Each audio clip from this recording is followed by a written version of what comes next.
Hello Gemini, welcome to this reading. My name is Zane and we're going to be taking a look at the current energy for the sign of Gemini for the week of May 2nd. Now Gemini, do keep in mind this is a general reading, so take the messages as they resonate, drop the ones that do not, and also check out your sun, moon, and rising signs. Now, I do not offer personal readings, so if you get a message from someone, that is not me, that's someone impersonating me. Please do keep that in mind. Please do not get scammed. I also do exclusive content on my Instagram, so if that's your thing, definitely give me a follow there.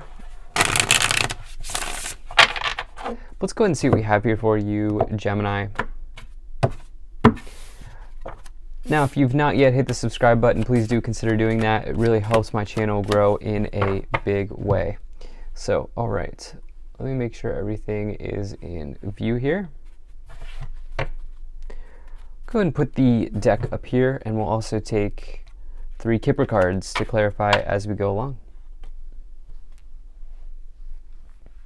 All right, Gemini, so strong energies here. Really like what we have for you. We have 2 major arcanas, but we do have a strong message here of, I get the sense that there's this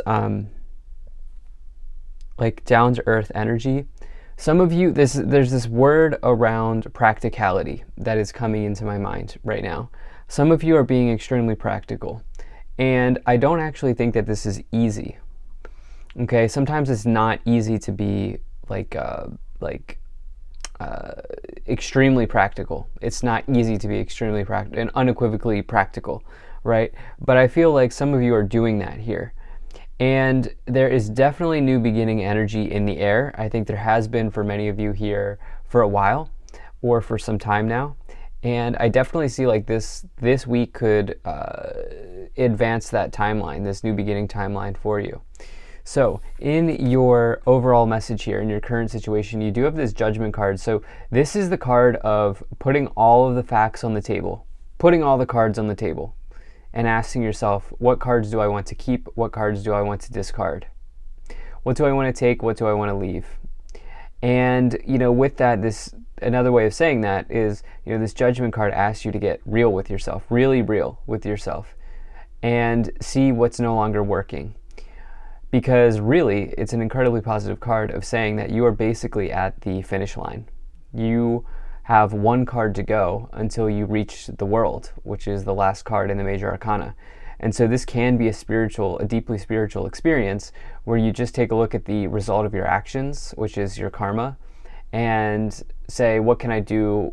What actions are not serving me? What actions can I take with me moving forward? It's a very strong card, but it's also a card of logic. And it can say, this energy of practicality is coming in here with me, where it's like you're putting everything on the table and you're just looking at the facts. Now, in the past, you do have the Fool and the Page of Swords. You began this cycle in the past here. The Fool is the start of this new cycle of the major arcana. You're at 20 of 21 here with the Judgment in the middle. You're basically through a cycle that you've been working on. I would not be surprised to see the World in this reading, but you've begun something new here with the Fool in the past and the Page of Swords. This could be with another air sign, but this could also be referring to you as an air sign with this Page of Swords. Some of you may have moved past an air sign, like you may have been in a relationship with an air sign, or you know, this could also be your relationship, your relationship to yourself. That you have here with this Page of Swords and the Fool energy. And the thing is, there may have been a little bit of energy that you've spent trying to hold on or take grasp of a situation of the past. Like some of you may have tried to hold on to a relationship for some time, which is like a normal thing, but you have finally come to a place where you're like, nope. We're putting all the facts on the table and we're moving forward.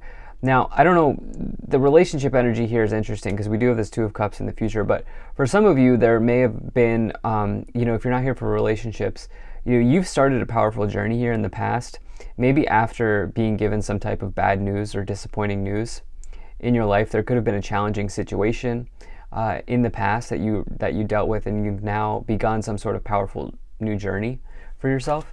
So whether this is relationship or this is, you know, a general life area, I'm not getting a whole lot of career finance. We'll see what comes in. But I do feel like this is a very, very much like a life reading. Like this is like a progress report of your life, right? Like a life update right now that I think some of you are maybe going through. Now, in the future, you do have this Eight of Cups and the Two of Cups. So we have the Cup suit coming in here. Cups is about, you know, relationships, love, emotions, happiness, creativity, situations like that. And you have the Eight of Cups, which, listen, if you've not walked away from, if you're in that timeline where you have not walked away from the air sign, you're definitely going to here in the future. But the thing is, you're walking away from this person and maybe the attachment to this person. Even if you've been away from that person for some time, you may be even just walking away from the thought of ever going back with that person or the attachment to that person. And you're doing that in pursuit of someone else or something else. Two of Cups is my favorite romance card to find in the tarot. It's like two souls linking up in this lifetime. You can give it whatever label you want, soulmates, whatever divine counterpart, whatever label you want to give. This is that card. The Two of Cups is a deep energetic connection with another person.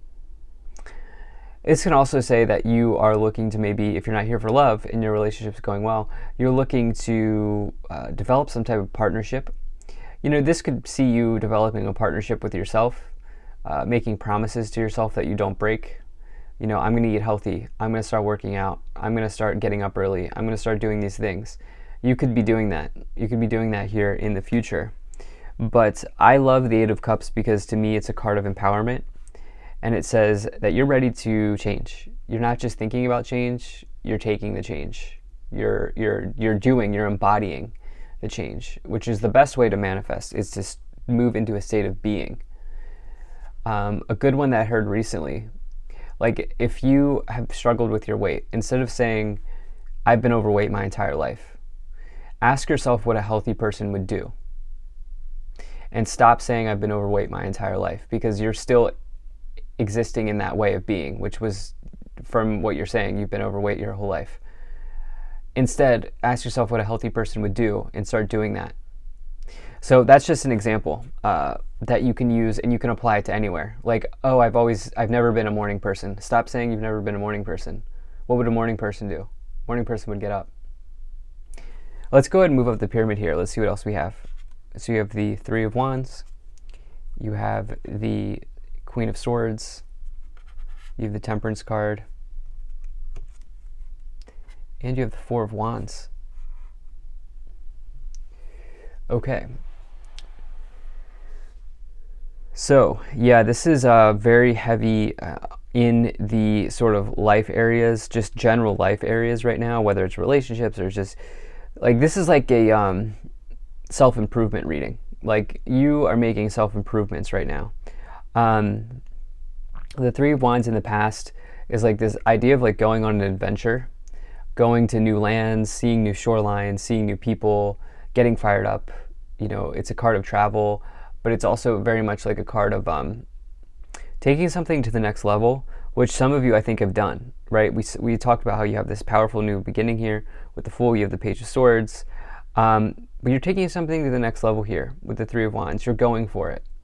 And the Queen of Swords, once again, this could be your energy. It's very Gemini or Aquarius energy even.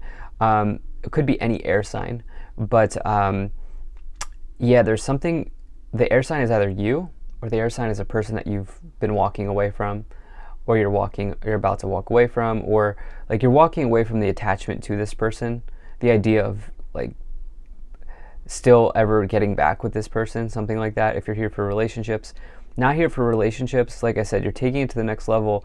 And the Queen of Swords talks about an extreme focus on a goal, having an extreme focus towards something. Temperance and the Four of Wands, Sagittarius energy here in the future. Temperance is the card of Sagittarius. The Temperance card, though, is also a card of balance, patience, moderation, harmony, healing. It's a very good card. It can bring a soulmate into your life, actually, but only until you balance your life. You do have two soulmate cards, or whatever label you want to use. Some people like using twin flames. Some people like using like divine counterpart. And if you really get into the weeds, there are differences between all of those types of relationships, but it really is just how you frame the world, like your view of the world, and if you subscribe to those types of relationships. If you do, it looks very good for that. I also think there's just, again, if you're not somebody who uses those labels, like, when you have a deep connection with somebody, there could be a deep connection with somebody, could be a long-term partnership between you and this person, could be long-term here with the Four of Wands, traditional card of marriage. Let's go ahead and let's take a look at these 3 Kipper cards. So you have child, gift, and occupation. So wait, let me just double check. So 3 plus 4 is 7. 1 plus 7 is 8. 1 plus 8 is 9. 7, 8, 9. Isn't that interesting? 7, 8, 9. Situations progressing here for Gemini. Things moving forward, moving up the ladder, going to where you need to go. Having the communication, having the whatever. Things are moving forward for you. And I almost feel like maybe some of you, this is absolutely, you're making improvements about where you want your career to go, particularly if you want to be self-employed, or if you want to earn money around a gift that you have, like maybe you're really good at, like, what is this person, like sewing? Maybe you're really good at sewing, or whatever it is that you want to do. Well, here's your gift, right? Here's your opportunity to do it. Child, I do wonder if maybe some of you are thinking about the possibility of children, but I also think some of you are maybe reconnecting with your child's self. I think is probably more in alignment with this reading. I think you're reconnecting with your inner child. You're going out and you're playing a little bit. You're having fun, right? You're having fun once again. And you have the Fool, which is about, you could say the Fool is like viewing the world as if you were a child again. Because the Fool doesn't have any attachments. It's the first card. There are no attachments. It's the beginning of the journey. So let's continue moving up the pyramid here. So you have the Ace of Wands, you have the 5 of Pentacles, and you have the 5 of Cups. Change. 5 is bringing about change for some of you here, and the Temperance card, right? That's 14. 1 plus 4 is 5. 5, 5, 5 energy here right around it. So that is the energy of change, but change is a necessary part of life, and it doesn't have to be a negative change. It can just mean that something is changing for you in your life. I do wonder if some of you are feeling like the 5 of Pentacles. I wasn't really getting a whole lot of financial energy here, okay? And so I wonder if some of you are like moving out of desperation in some area of your, like a general life area. I would always warn people to be careful that you do not act from a place of desperation, because it never works out. It like really never works out. And the thing is here, the sky is bright for you. The sky is blue for you. You have the 5 of Cups, indicating to look on the bright side, because there are 3 cups spilled, but there are 2 cups behind this person overflowing. You have one of my favorite cards, if not my favorite card in the tarot here, with the Ace of Wands, which is like getting fired up about something similar to the 3 of Wands, but it's like the spark of life. It's the spark of life. The spark is returning to you, Gemini, especially because you have the 3 of Wands near it. That's major energy around inspiration, getting excited, gearing up to do something, physically starting something. Some of you are getting a new routine, a new habit, something like that in your life. Let's see what else you have here. So you have the Queen of Cups, and you have the Sun. Okay, so the Queen of Cups here, this is somebody who is extremely intuitive, and somebody who will offer you a helping hand. And this could also mean that you are doing this for yourself. I would trust your gut at this time, and particularly around this new journey that you're starting here, because we see you starting a new journey very clearly with the Fool and the Page of Swords. I trust that that's right for you, and you know that that's right for you. The Sun is total happiness. It's the best card to find in the tarot. In fact, I love to see it around the 5 of Cups and the 5 of Pentacles, because it will negate the negative aspects of negative cards around it, and it will augment positive cards around it. And so whatever's going on here, I feel like this is more about getting out of a certain mental model, and maybe adopting a more positive frame of mind. In the top of the pyramid, you have the Knight of Pentacles, which is the arrival of something you've been waiting for a long time. It's one of the nights that many people like to see because it can bring about a significant financial event into your life, but it's not like a windfall or a lottery win. No, it's like something you've been really working your butt off to make happen, and you've been working very hard to have happen. And so if you have been putting energy towards something, particularly in the material or in the financial, it's very good for that. And this could be occupation or career related, for sure. But it could also say that maybe some of you are about to be dependable for yourself. Like if you're going to be extremely dependable here, coming in the near future here. You have this Five of Swords. We have 4 5s showing up in some combination, with the 3 5s plus the Temperance card. So there is a change happening, and the thing is, I think you're ready for this change and you're ready to meet it halfway. So thank you so much for being here. If you enjoyed this, hit that like button, subscribe. I'll see you in the next reading.